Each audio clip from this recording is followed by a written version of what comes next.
Coming up next on Insights on PBS Hawai'i, is a 100% renewable energy goal attainable?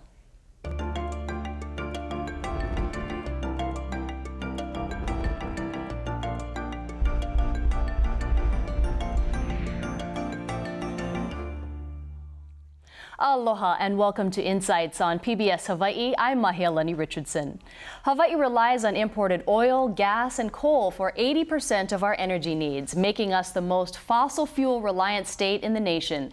But on Monday, Governor Ige will sign into law a bill that sets in motion a path toward using only renewable energy sources in 30 years.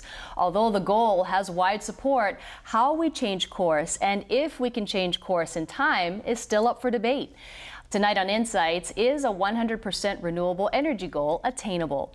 We encourage viewers to join tonight's conversation by calling 973-1000 if you live on Oahu, or 800-238-4847 if you're calling from a neighbor island. You can also watch Insights streamed live at pbshawaii.org. Just click on the Insights logo, or you can find us on Twitter at PBS Hawaii and use the hashtag PBS Insights. Now to our panel. Representative Chris Lee represents Kailua, Lanikai, and Waimanalo, and is the chair of the House Committee on Energy and Environmental Protection. He introduced the legislation that requires the state to use 100% renewable energy sources by 2045. Scott Siu is the Vice President of System Operation for the Hawaiian Electric Company. He's worked for HECO for 21 years, starting out in its environmental department.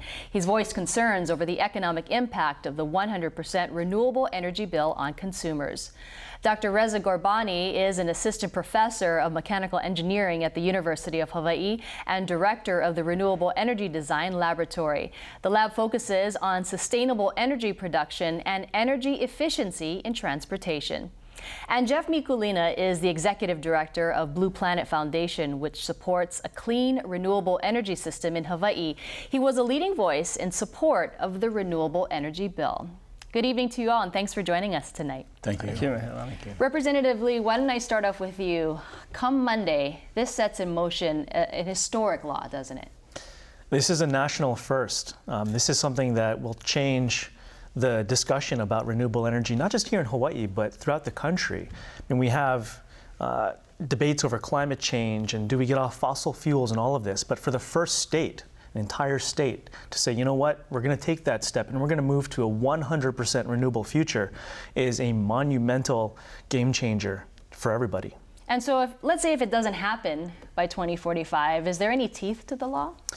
There is. You know, right now we have a law already on the books that says we want to be, it's the Hawaii Clean Energy Initiative, it's also known as, but basically it says we want to be 40% renewable by 2030. And another add to that is another 30% of being more efficient, so really 70% by 2030. But this would extend that same law to 2045 to 100%. So right now the utility has to meet certain benchmarks. Fortunately, we're ahead. You know, I really want to give credit to everybody who's been working on these issues because we are at roughly 22% renewable right now, which is well ahead of where we're supposed to be. So making that leap to 2045, I think the utility does have to do it, but I think they're in a good place too. What happens if the benchmarks are not made? Well, I'll defer that question to the utility, but there are, right now in the current law, there are penalties built in, monetary penalties, et cetera. And that's in order to compel action, because what we're seeing, and what we have seen here, is that when utilities are forced to make a paradigm shift in their mode of operations from the traditional, we're going to import fossil fuels and burn it, to we want to build new renewable projects, solar, wind, other things.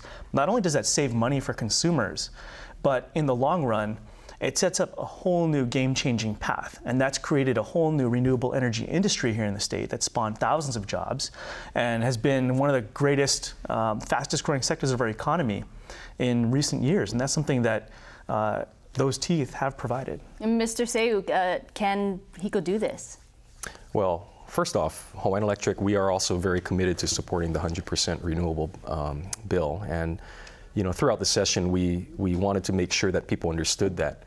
And so when I presented testimony, mainly what I was focused on is as we go towards 100% renewables, let's make sure that we are making the right decisions in terms of the technology choices. making sure that we are all keeping a close eye on what the electric bill will be to make sure that actually we achieve the goal of 100% renewables while at the same time lowering cost. So as far as what happens, can we achieve this? 30 years is a long time. Technology is advancing. You know, we are far ahead of where we thought we would be just a few years ago. So we have some very, very bright, talented people here in the state. Electric company, our industry folks, our partners, university, very bright folks coming out of our College of Engineering. Shout out to those guys. So I think we have a lot going for us here in Hawaii. Yeah, and I asked the question earlier, if HECO doesn't make this goal, what kind of penalties could you face? Well, the Renewable Portfolio Standard law is set up so that as we approach these various checkpoints along the way, for example, in 2020, we have to be at 30% renewables. We have to show the documentation on whether or not we've achieved that goal.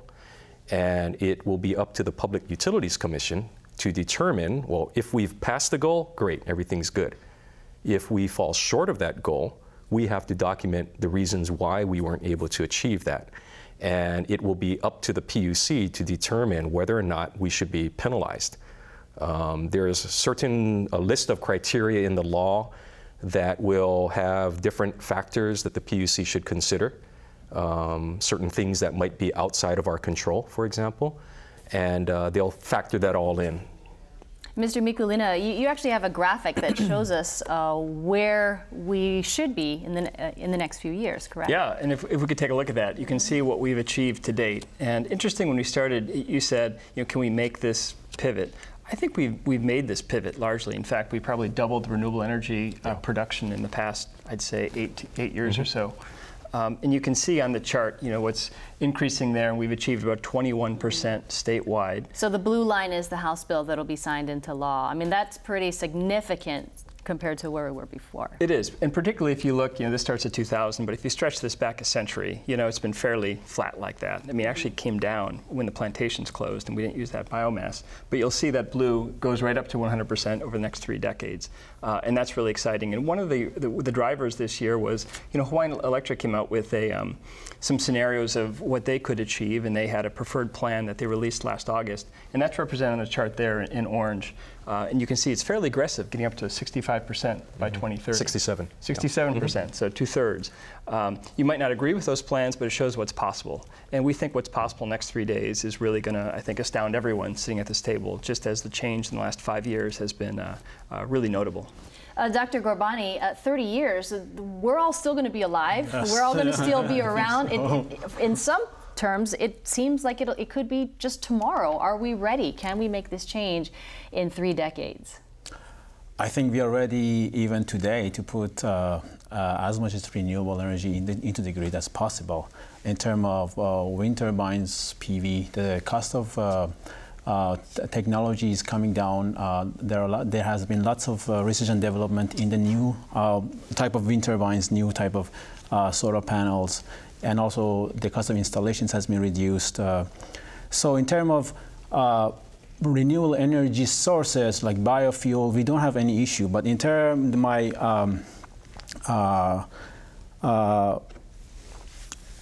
the great challenge is how to manage the grid. If you go 100% renewable, you have to significantly change how you operate the grid.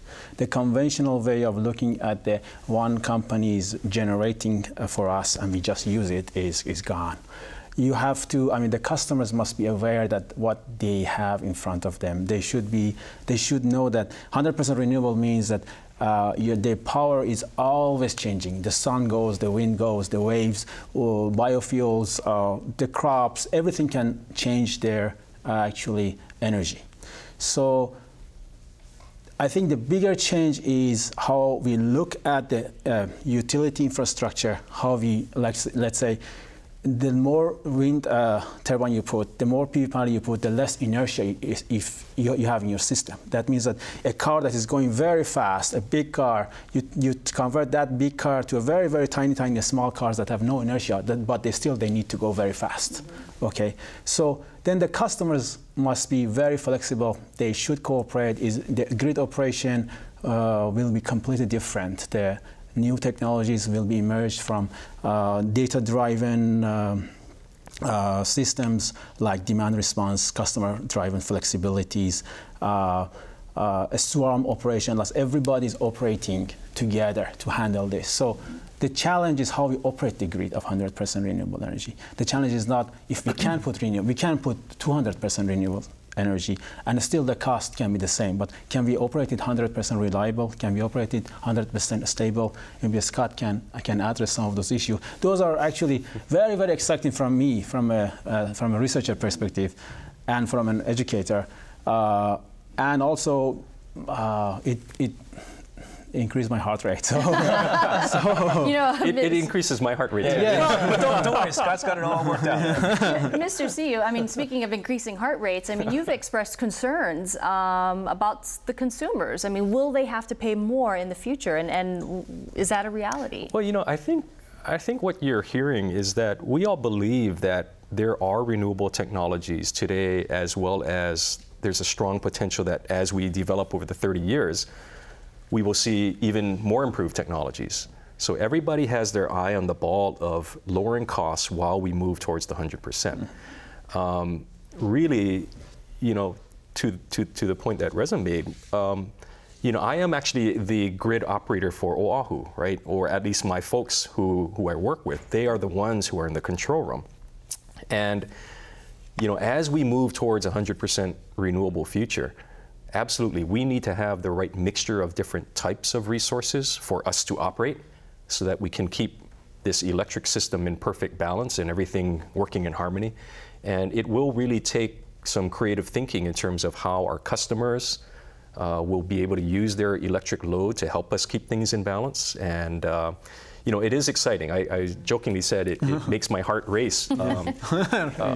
We still will have lots of work to figure out. But that's the promise of the future. Representative Lee, from a legislative standpoint, which renewable type of energy do you think that lawmakers in the state will push the most? Because there's so much to choose from right now. Well, sure, and I think it's not really the legislature's job to pick and choose which technology is going to be the one to go. If we could prognosticate that, the world would be an amazingly better place. But I think the legislature's job is really to set those long-term goals, and that's really what this is. If you dial back to 2007, 2008, when the first set of renewable portfolio standards were put on the books, nobody knew what this grand experiment was really going to produce. We want to try and advance as much potential renewable energy, whether it's PV or wind or geothermal or what have you. But it wasn't the legislature's job to even then look out and say, all right, it's going to be this one. We didn't want to try and pick and choose. And so what's really neat is we've said, all right, we'll have the goal. We're going to leave it to everybody else to work together to come up with that suite of options. And we've already seen in this last decade, really, PV's taken off for homes and commercial use. There's been a lot of commercial wind put in that's really reduced costs. And even today, if you look at what's coming down the pipe, there's really exciting stuff like hydrogen fuel cells and whatnot. And all this means, as the legislature kind of reflects on this,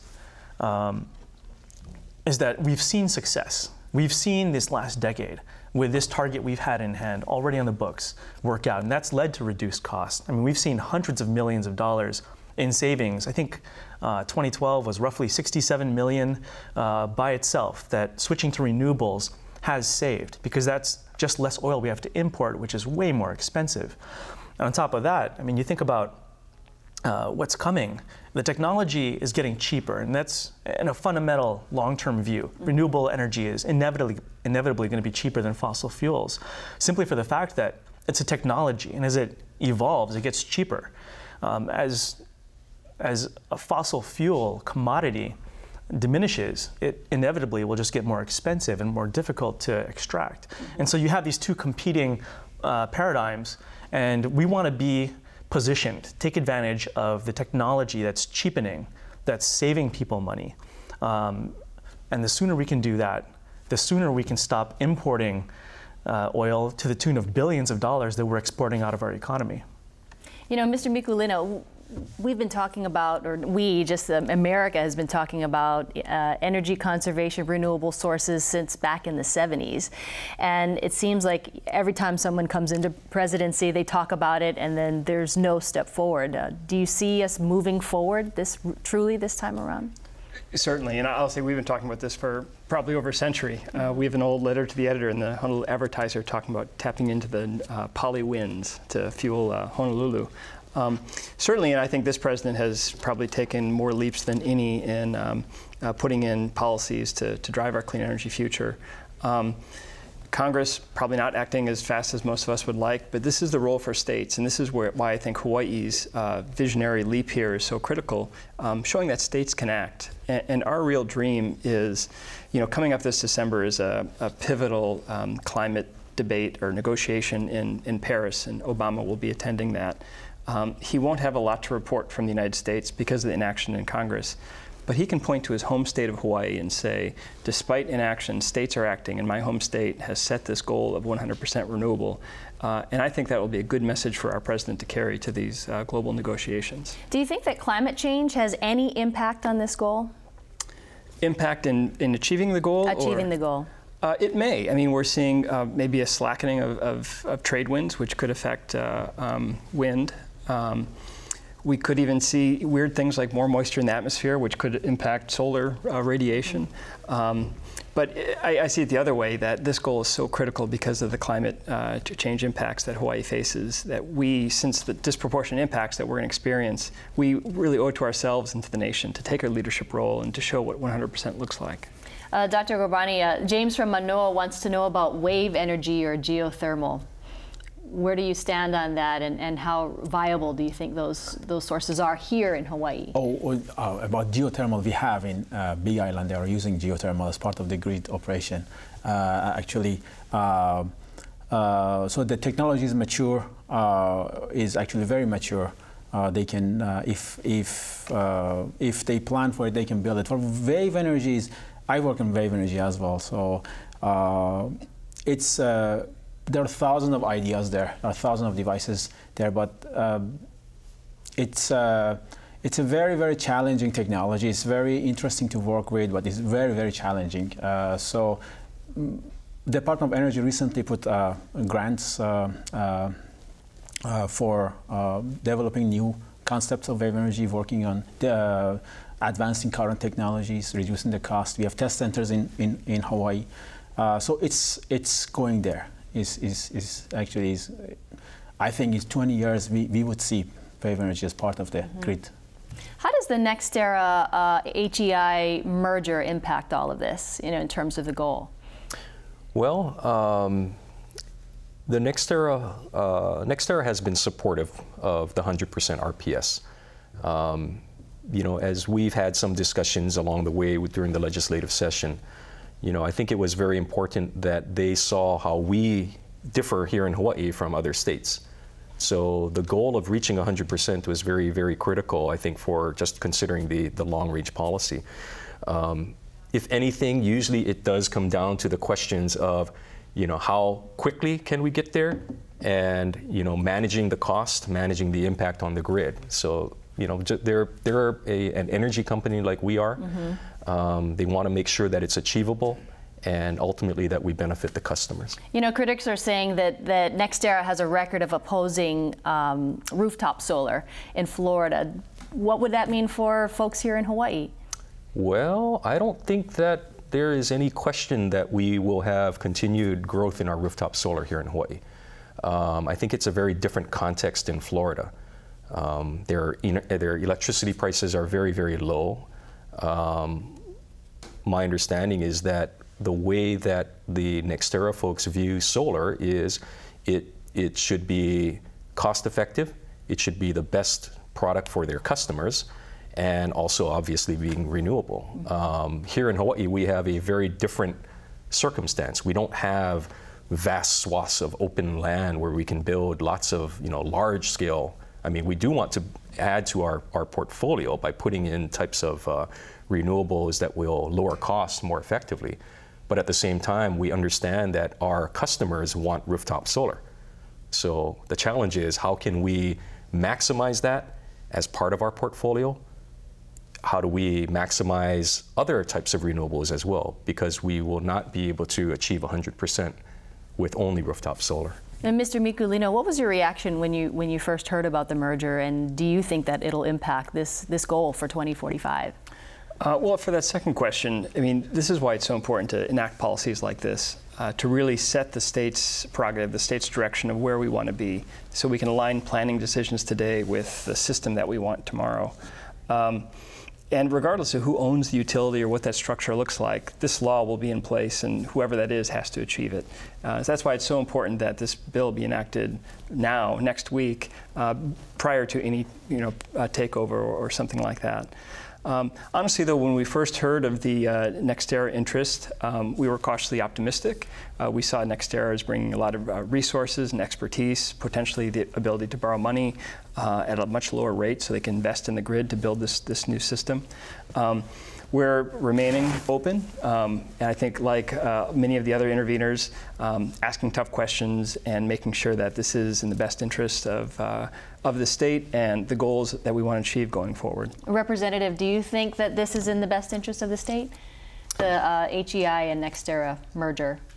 Well, there's been, I think, very little information so far that's come out. I think NextEra has committed to following the goals that HECO's been pushing for, and we saw the chart. Right now that's 67% by 2030 renewable energy, which is great. I do think, I mean, there's a lot of caution. I don't want to say that it's going to be bad by any means, but I want to make sure that the PUC does its due diligence to look at the deal and vet whether or not it's in the interest of local consumers and local ratepayers.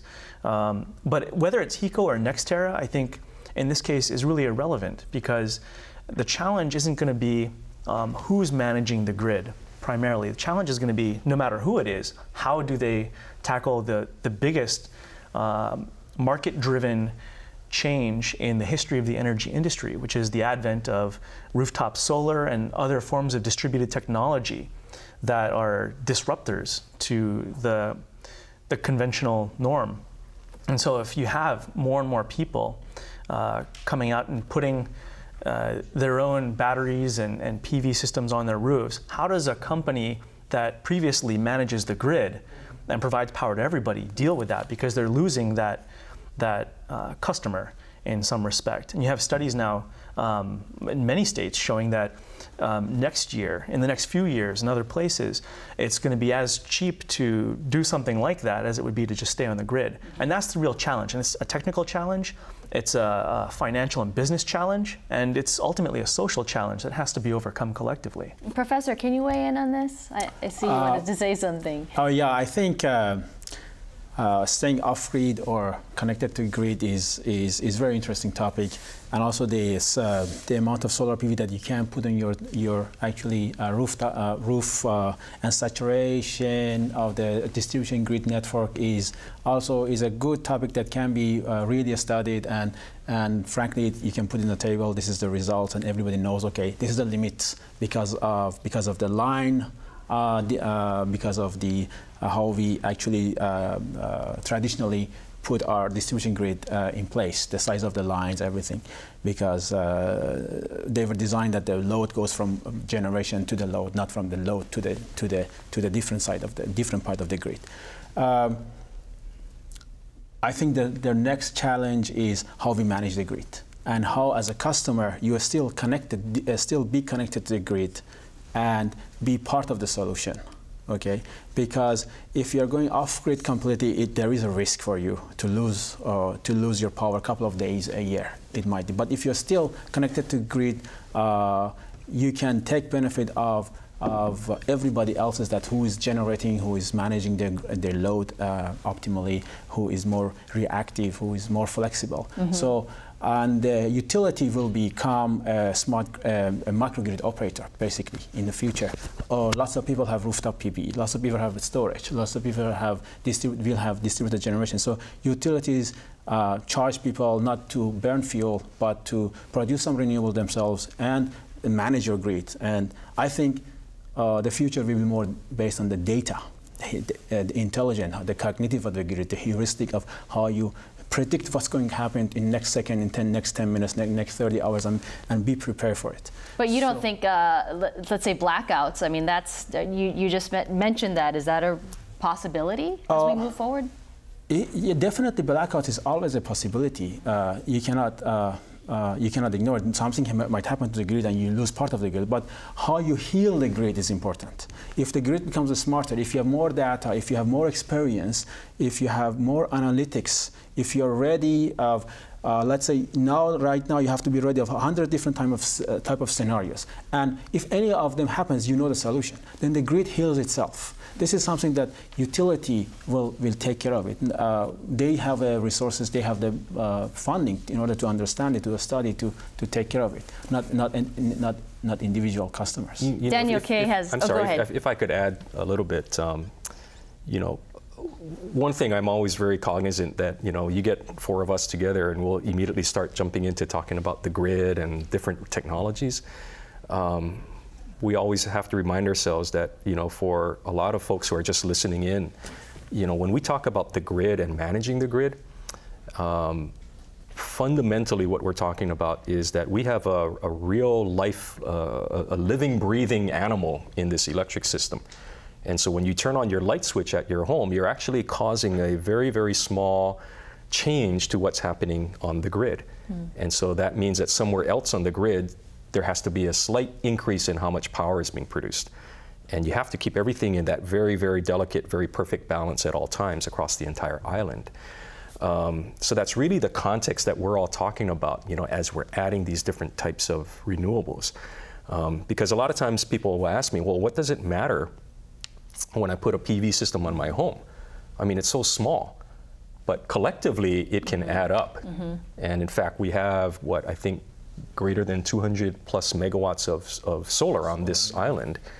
And, you know, if something happens on the grid, like we lose a power plant shuts off all of a sudden, it can create such a shock to the grid that the PV systems themselves will want to shut off to protect themselves.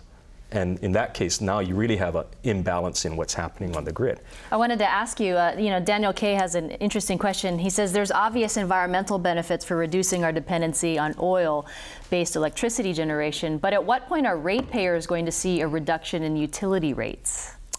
Your thoughts? My thoughts, if we get the right types of renewables, renewable technologies that will produce electricity at lower than what it takes us to produce it with oil, that's where you see the benefits.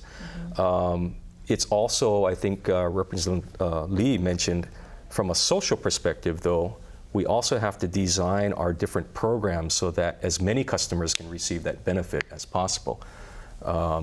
We have a certain system set up right now where my friends and relatives who have rooftop solar get a great deal. And frankly, when they've asked me in the past, hey, should I sign up for that? I say, sign up. It's a great deal. But we have other customers who just do not have the opportunity to put PV on their homes or apartment buildings.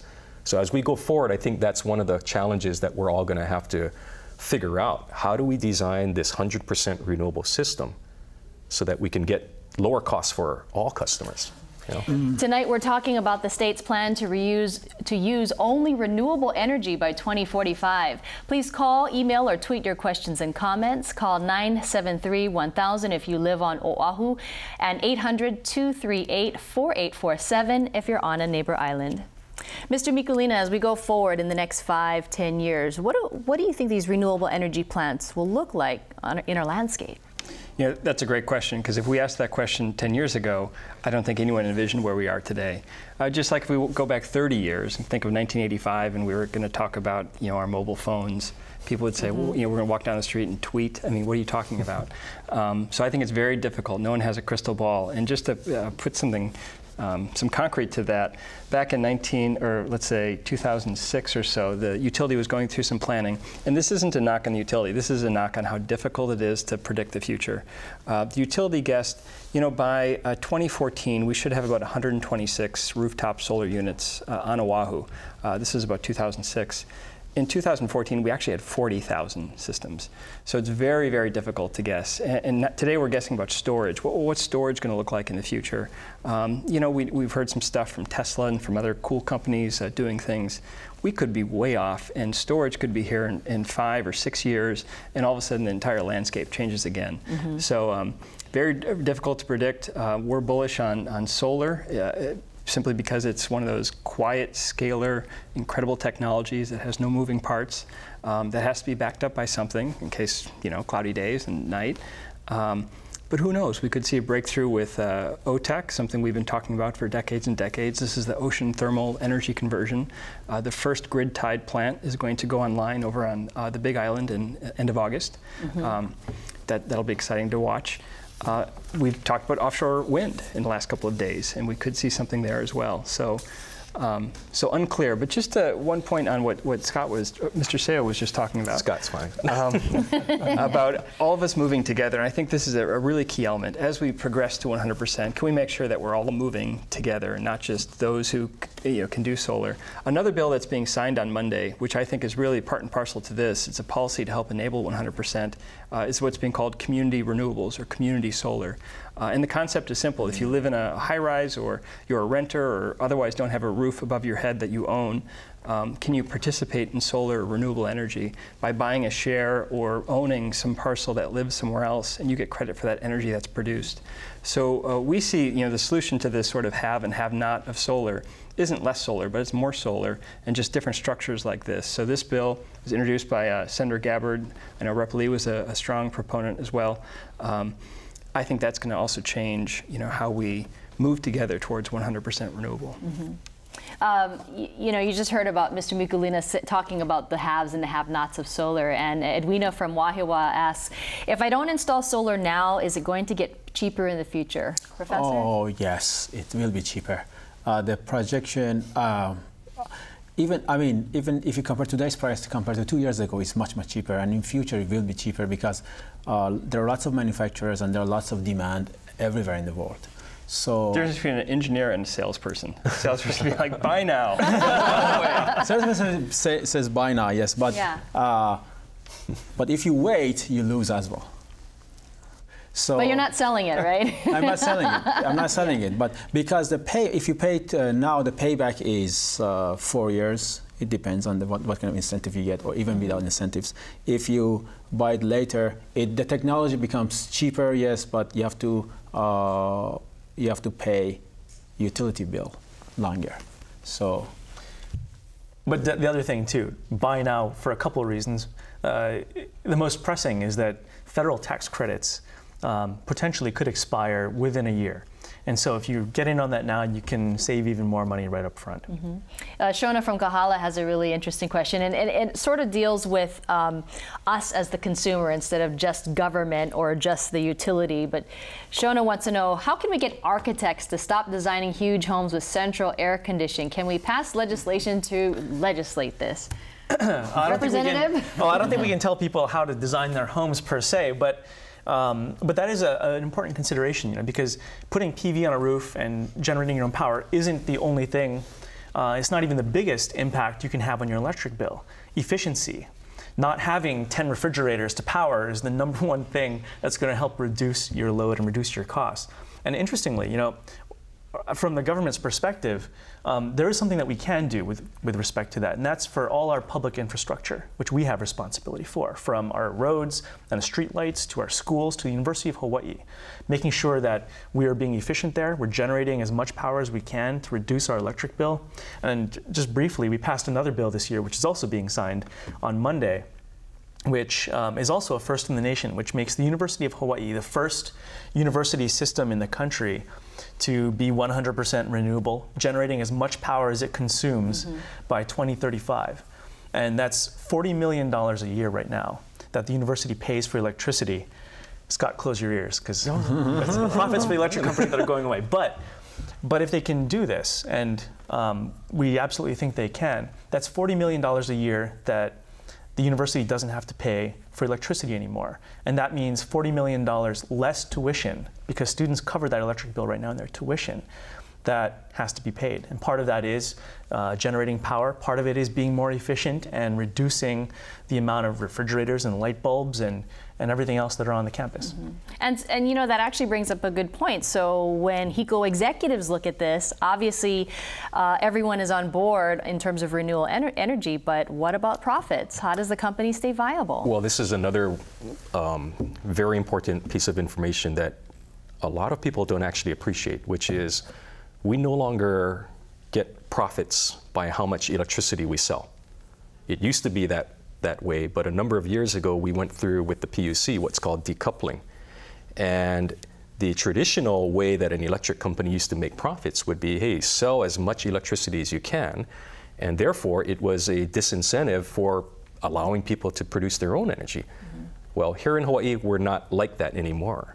So when a customer like the University of Hawaii wants to figure out how can they become more efficient, how can they lower their bill, we are actually right there trying to figure out how can we help them. You know, they are a very, very large customer of ours. They have such a contribution to our state and to our economy. We have very, very close connections to the university in a number of ways. So that's a perfect example where if we can figure out how to save them money and have those funds go more into like the research, the engineering schools, develop the technology, then that's the plus, right? So who pays for these renewable alternative energy choices that we have? How do they get the funding for this? You're looking at me. Yeah. We all do, but frankly, we're all spending an awful lot today. If you just look at what we spent on importing fossil fuel into the state over the last decade, it's near $43 billion, and that all came from our pockets. So to the extent we can, shift that to local choices, wind, solar, wave, geothermal, that should be money circulating in our local economy. But it all depends on the structure of the utility, who invests. If you have solar at home, you put your own private capital into that, and you're paying it off over time. But largely, it falls on the customers. I do want to make sure we're asking the right question, though, because this comes up a lot. Who pays? Can we afford it? What will rates look like? We've done some survey work, and we're going to release some results in a couple of weeks, asking hundreds of households across Hawaii. What's most important to you? Is really price the only thing that matters when it comes to energy? And we were pretty surprised that only 6% of respondents said that price was the only thing. When you added things like the environment or health or local jobs, those things they thought should be balanced with price. So we do, rates are high, it hurts everyone. It particularly hurts folks who can least afford it. But we do want to look at the big picture and think about how our choices affect our climate and the climate that the next generation will be inheriting. I'll add to that, and just say, I think it's fortunate in this case because all the things that Jeff talked about, jobs and local economy and our environment and protecting that and everything else, happens to dovetail with price right now. Because the quicker we reduce our costs by reducing our dependence on fossil fuels, the quicker we save all of that. I think that's something that's really allowed so many people to come together behind this and say, this is the right thing to do for all the reasons above. And to add into what Jeff was saying, that the price that we pay to import fossil fuels isn't the only cost that the average person, you and me and everybody else who pays taxes here, pays for. There's a number of studies that have shown that your average fossil fuel plant, and all of them collectively across the nation, add something on the magnitude of between $330 and $900 billion in costs that they pass on by adding to climate damages, by adding to negative health effects. And right here in Hawaii, we're already paying those costs in a lot of ways. We are spending at the state and the county level now, we're being forced to spend money to the tune of millions of dollars, sometimes tens of millions of dollars a year, protecting our eroding beaches like Waikiki. If we were to lose that, that's estimated to be a $2 billion loss to our economy. So we're being forced to make these expenditures, to say nothing of fresh water supplies that we're now protecting, dealing with invasive species that are getting traction because it's warmer out, our ocean, which is acidifying. All these costs are things that taxpayers, in a roundabout way, end up paying for. So if we can help reduce the impacts that we're going to have to pay for by stopping the emissions from fossil fuels, that is a win-win for everybody. Let me just quickly add that the higher renewable energy penetration doesn't mean the higher electricity bill. It can be a lower, I mean, it will be a lower electricity bill. And the electricity bill in the future won't be a flat price. It will be a dynamic real-time pricing that you adapt yourself to the price. So let's say if you have at noon, you have lots of PV, you set your water heater that you actually use it more. You set your air conditioning that you use it more. And at the peak load, then everybody's light is on, you use it less. So when you have more renewables, you use more. When you are less, you use less. So it's a dynamic pricing that the average. Then, if in the long term, if you look at the average bill that you pay in a long term is much lower than the current amount that you are going to pay. You know, we're getting several questions of people who just still shaking their heads and they don't think it's possible. And I wanted to ask you, Mr. Siu, Fred in Kahului says, how can we possibly be independent of fossil fuels when it's nearly everything we depend on? Renewable technologies comes to Hawaii via ships, planes, and trucks that burn oil. Okay, well, my purview is trying to make sure that our electric system, we can get 100% renewables. I mean, very good point, right? Transportation is the other big use of fossil fuel here in Hawaii. And, all of our focus over these last several years has primarily been on the electric power generation sector. And it's primarily because, well, we are the electric company. It's easier for us to be the ones to take responsibility and ownership to achieve those goals. The transportation sector, now that's another different story. Every one of us who drives a car on this island, we all want to have our own choices in terms of what kind of car we buy and how we use it. The airline industry, has yet to have a really good option for aviation fuel that would be renewable. Mm-hmm. So there are those challenges in that sector. Mm-hmm. So yeah, there are definite challenges, and I believe that as a state, as we are making good progress now on the electric generation side, now more of the focus will start to shift towards what can we do for transportation. I think electric vehicles would actually be a wonderful alternative, because although it would increase the use of electricity, if we are making that electricity more renewable, then that's a good thing, and we're taking gasoline off the roads. Mr. Mikulina, Charles from the Big Island wants to know about the storage of this energy. I mean, how does it get stored in maybe a different way that we're doing now? Could be, and in fact, Big Island is doing some exciting explorations in something called pumped hydroelectric, where they would have a couple of reservoirs at different elevations, and when you have surplus renewable energy, you move that water uphill, essentially, and when that renewable energy maybe dies down, you can let the water flow and use conventional hydroelectric to kind of firm things up. But batteries are really coming along. Elon Musk with Tesla made an announcement last month talking about a new, repackaged sort of form of batteries. And if anyone's seen it, I'm sure some folks have. It's something you want to put in your living room. I mean, it looks great. It stores, probably about a half a day's worth of electricity at very low cost. So I think we'll see more of this. And really, as Professor mentioned, people having this in their homes and then aggregating these resources together can provide, maybe plus electric vehicles can provide a real stable storage source, so we can ride through times of 40 days of rain or just other things that were not other contingencies. If I could, sorry, if I could just add to that, what you're hearing is a common theme, that as we move towards the future, we are more and more going to be asking customers, or figuring out how can we have customers play a more active role in managing the grid. So a great example that Jeff just mentioned, which is, can we see storage systems that a customer might put in, and actually it might have some unused storage capacity which can be made available to the grid operator, so that we can use that customer storage, with some appropriate compensation to help, again, manage the grid. And we're actually working on a demonstration project like that with a company called STEM. So everybody is trying to figure out how do we get these distributed resources to be contributors to the grid. And that's really going to be the only way we can figure this out. And that's a really interesting point about the personal responsibility. Representative, where do you see the personal responsibility in all of us to conserve energy, move toward this energy goal?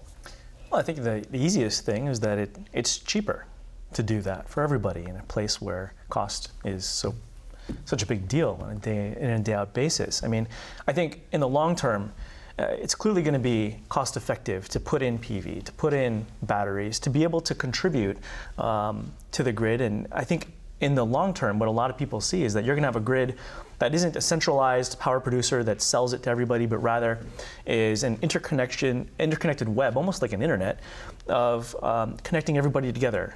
All these different homes, all these different businesses, each producing their own power and being able to store it and contributing to the greater good.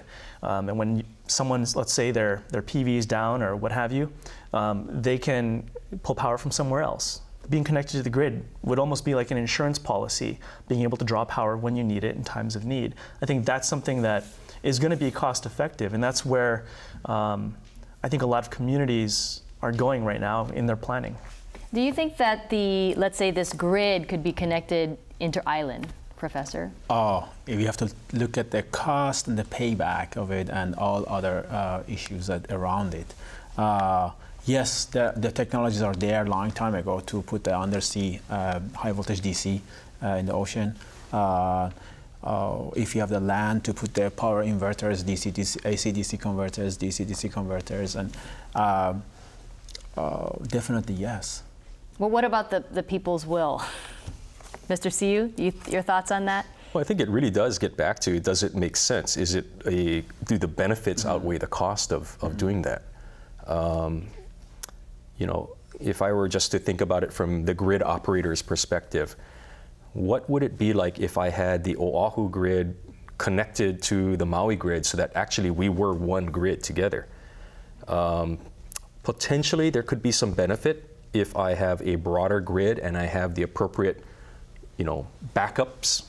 I would not want to all of a sudden lose my undersea cable connection and all of a sudden both grids see a shock to the system.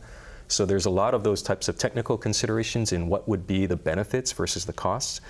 As far as the will of the people, I know that there are those who would say, well, if we interconnect these islands, now the folks on Oahu, who all they care about is building big homes with big air conditioning systems, they just want to see power generated on these neighbor islands. So why should I support that? Mm-hmm. Right? So you do get quickly into those types of social justice questions. From the technical perspective, you have to actually do the math and do the analysis first to actually see if it makes any sense. Mr. Mikulino, what would you consider as the most exciting renewable energy out there right now? Again, I mean, we without having that crystal ball. Define exciting. Solar, again, the growth of solar has been spectacular, and it has really, I think, provided on a lot of levels folks who get solar for their home. It's not just about doing right for the environment, and it probably makes economic sense, but I think these folks have a different relationship with energy as they're producing it themselves on their own rooftop. And we can't discount that feeling that people have of, I'm kind of going it my own and being independent and producing my own power and doing the right thing. So solar is really exciting. I think one note there is, as Scott said, there's going to be a mix of distributed as well as centralized. We have a number of projects that are pending on this island right now, up to 250 megawatts, what they're calling these weʻre projects. And they're moving through the process, but unfortunately they've hit some speed bumps right now. These are large solar farms on Oahu that can provide a lot of power and really help us move quickly towards our 100% goal. But we really all need to be on board and make sure that projects like these move forward, particularly these projects that are relatively cheap. I mean, in the order of 14 cents, 15 cents per kilowatt hour. These are great prices, and we lock in that price for 20 or 22 years. So we're bullish on solar right now.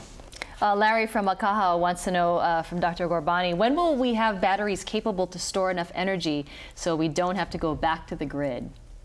At your home level, yes, you can do it tomorrow morning. You have lithium-ion battery, you have lead-acid battery. It depends how much space you have. So you have enough. The technology is there. It's your will and your choice, actually. How much space and how much money right now? Yes, it depends how much you want to spend. Yeah. So from my perspective, from a researcher that I do grid simulations, the renewable energy are intermittent. So the nature is random. The load is more predictable, but we have some randomness in the load as well. So, but if you aggregate all of this together, all this, let's say 1,000 customers in one feeder, and this randomness is actually kind of is less and less when you aggregate more loads and distributed generations with each other. So one central energy storage at the substation might make more sense rather than everybody has one small energy storage at their home. It might.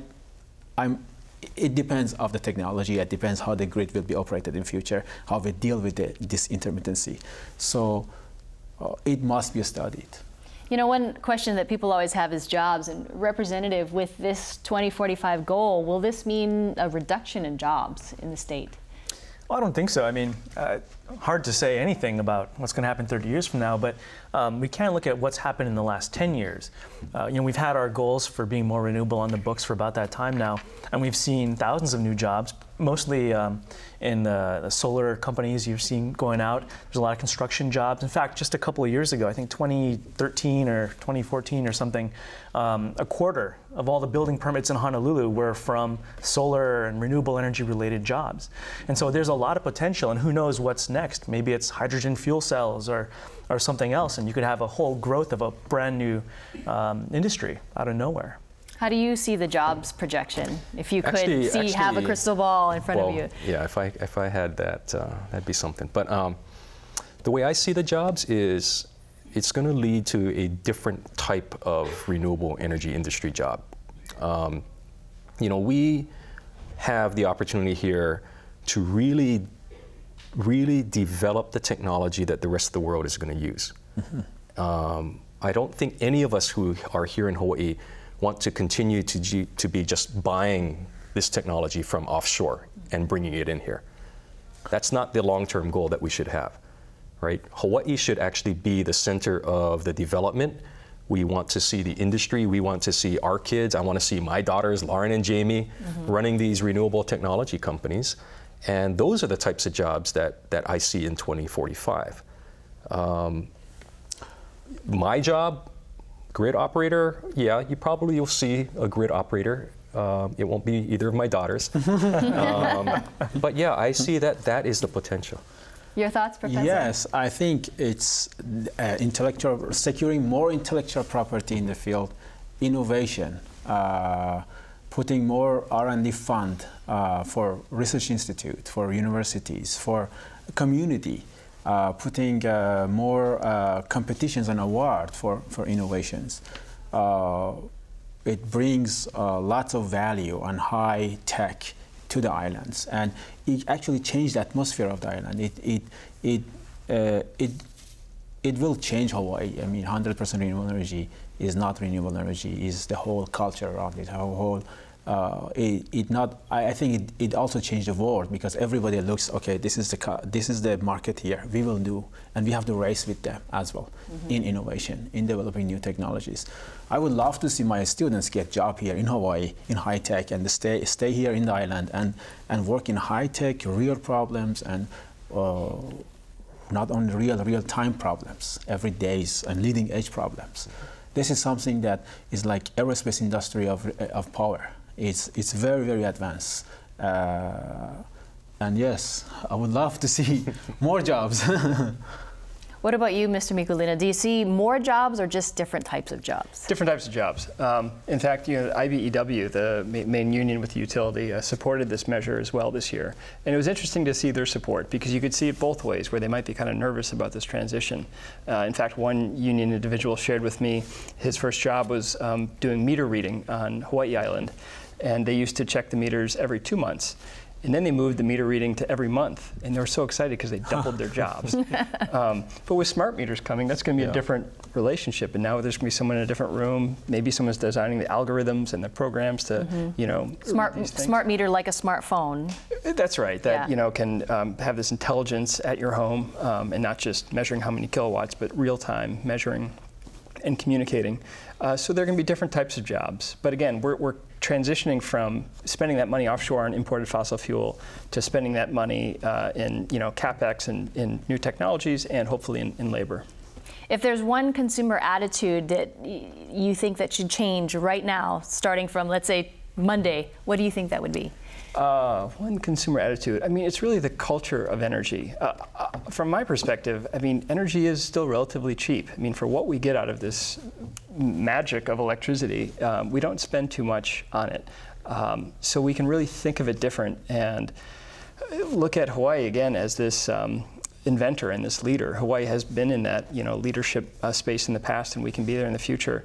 But I would just hope people would appreciate, I mean, this magic of energy, and that we have all these resources in Hawaii. We're squandering them right now. We get so much sun every day, so much wind. Our calculations say we have about 3 times as much renewable energy as we need to power our electricity systems and our transportation systems. So we can put this to work for us, and we all have a role to play in getting to 100%. Well, on that note, I wanted to thank all of you for joining us tonight. Certainly when we turn off the light switch tonight, we're going to think about it a little differently. Thank you. Thank you. Thank you. Well, Insights will be on hiatus until June 25th, but when we return, we'll explore Oahu's plastic bag ban, which takes effect July 1st. We'll talk to the key players who were instrumental in getting the law passed and discuss possible pitfalls to the legislation, which aims to eliminate nearly all plastic bag use on Oahu. So join us as we ask, will a plastic bag ban work on Oahu? That's next time on Insights. I'm Mahialani Richardson. Ahui ho.